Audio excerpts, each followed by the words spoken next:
खमंग चटपटीत भेळ बघणार आहोत आपण। भेळचे दोन प्रकार बघणार आहोत, एक सुकी भेळ आणि एक ओली भेळ बघणार आहोत आणि त्याच्यासोबतच चटपटीत भेळ मसाला सुद्धा करणार आहोत। हा मसाला इतका मस्त झाला होता ना, एकदा तुम्ही पण नक्की करून बघा। तो खूप सोपी रेसिपी आहे। आता ही ओली भेळ सुद्धा तुम्ही बघू शकता। दोन्ही भेळ खूप मस्त झाल्या होत्या आणि आता उन्हाळ्यात खाण्यासाठी खूप मस्त भेळ आहेत ह्या दोन्ही पण। तुम्ही पण एकदा नक्की ट्राय करा। 3 वाटी मुरमुरे घेतले आहेत। मुरमुरे पहिल्यांदा आपल्याला छान गरम करून घ्यायचे आहेत। जर तुम्हाला गरम करायचे नसतील तर तुम्ही 1-2 तास उन्हामध्ये सुद्धा ठेवून देऊ शकता।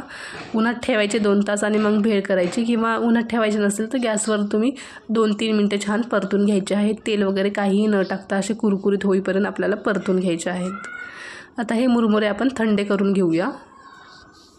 कोणती पण भेळ करता वेळेस ना मुरमुरे पहिल्यांदा गरम करून घ्यायचे, म्हणजे छान कुरकुरीत भेळ तयार होते, सुकी भेळ। याच्यामध्ये जाडी शेव टाकली आहे, 1 वाटी जाडी शेव घेतली आहे। त्याच्यामध्येच 1 वाटी आपण लसूण चिवडा टाकणार आहोत, 1 वाटी कांदा टाकायचा आहे आणि 1 वाटी टोमॅटो। आपण हे तिघांसाठी भेळ करत आहोत।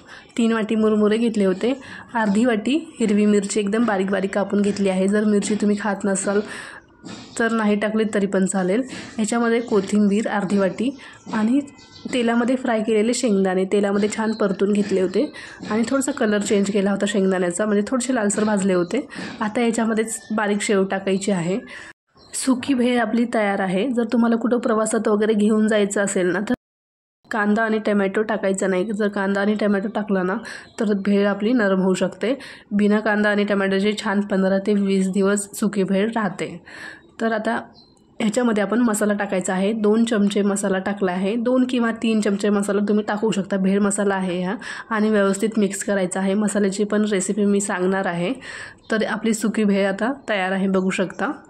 खूप मस्त झाली होती, खरंच एकदा बनवून बघा। जर तुम्हाला काही समजलं नसेल ना तर मला कमेंटमध्ये विचारा, कारण थोडंसं माझा गळा बसलेला आहे, आवाज बसला आहे। तर आता आपण ओली भेळ करणार आहोत। जसं सुकी भेळ केली ना तशीच ओली भेळ करायची। तर त्याच भेळमध्ये मी 3 चम्मच चिंचेची चटणी टाकली आहे। आता हे सगळं व्यवस्थित मिक्स करून घ्यायचं आहे। सगळी व्यवस्थित मिक्स करून झाल्यावर ना जेव्हा तुम्ही खायला देसाल ना कोणाला, तेव्हा एका प्लेटमध्ये काढायची। त्याच्यावर थोडीशी शेव, कांदा, टोमॅटो, कोथिंबीर आणि पुन्हा थोडी बारीक शेव टाकायची आहे आणि खायला द्यायचं आहे। खूप मस्त लागते, पटकन होणारी भेळ आहे। फक्त मसाला चांगला बनवा, म्हणजे भेळ कशी पण बनवा, खूप छान फ्लेवर येते। आता मसाल्याची आपण रेसिपी बघणार आहोत। भेळ खरंच खूप चमचमीत आणि झणझणीत झाली होती, एकदा नक्की करून बघा। आता हे मसाल्याची रेसिपी बघणार आहोत आपण। मसाला तुम्ही चपातीसोबत, भाकरीसोबत, भातासोबत, कशासोबत पण खाऊ शकता आणि भेळला पण वापरू शकता। इथे 4-5 हिरव्या मिरच्या घेतल्या आहेत आणि 7-8 कढीपत्त्याचे पानं, 10-12 पुदिन्याचे पानं, अर्धी वाटी कोथिंबीर, पाव वाटी फुटाणे घेतले आहेत। फुटाणे नसतील तर डाळवं वापरा, डाळवं वापरलं तरी पण चालेल। 1 चमचा धने, अर्धा चमचा जिरं, चवीप्रमाणे साधं मीठ, अर्धा चमचा काळं मीठ, 1 चमचा चाट मसाला आणि थोडीशी 4-5 काळी मिरी आणि थोडंसं अद्रकचा तुकडा। आता हे सगळं मिक्सरला बारीक फिरून घ्यायचं आहे। ही चटणी ना 7 ते 8 दिवस फ्रीजमध्ये छान राहते।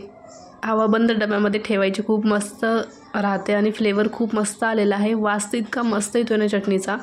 नक्की हे परफेक्ट मेजरमेंट आहे, नक्की करून बघा आणि भेळ तुमची इतकी मस्त होईल ना, तर खरंच एकदा ट्राय करा। तुम्ही हे भातासोबत, चपातीसोबत, भाकरीसोबत सुद्धा खाऊ शकता। ही चटणी खूप मस्त लागते। थोडंसं जर म्हणजे चपातीसोबत किंवा भाकरीसोबत खायचं असेल ना, थोडंसं तेल टाकायचं चपातीवर आणि ही चटणी टाकायची आणि खायची, खूप मस्त लागते। तर भेळ मसाला कसा वाटला नक्की सांगा। Okay, bye.